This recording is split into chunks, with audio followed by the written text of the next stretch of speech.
Prevention is always better than intervention. Intervention आम्ही करूच, पण प्रिव्हेन्शनसाठी तुमचा प्रयत्न कायमच कौतुकास्पद असेल.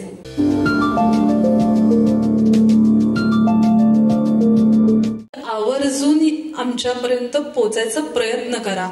बऱ्याचदा तुमच्या मेंटल हेल्थ थेरपिस्ट ब्रिज सारखं काम करतात. जे तुम्ही त्यांच्यापर्यंत पोहोचवू शकत नाही आई वडिलांपर्यंत, ते तुमच्यासाठी तुमच्या थेरपिस्ट करू शकतात.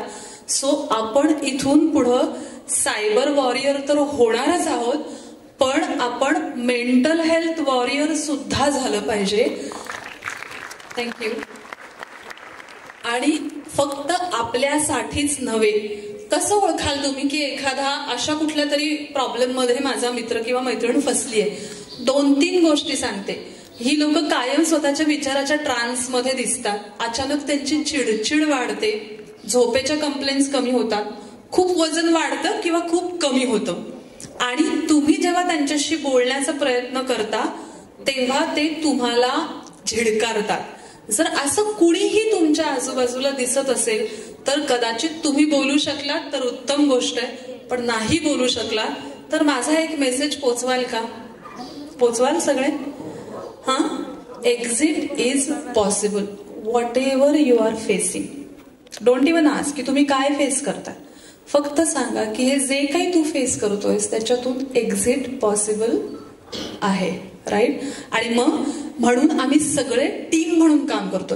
इथली पोलीस संचालकांच्या ऑफिसमधली माणसं, सायबरची माणसं, एनसीबीची माणसं, आमच्यासारखे डॉक्टर्स, आता इथून पुढे बोलतील ते सगळे आपले सायबर योद्धा आणि एनजीओतून आलेले आपले लोक, आम्ही सगळे टीम म्हणून तुमच्या पाठीशी तुमच्या वेलबिईंगसाठी सातत्याने उभं राहणार आहोत.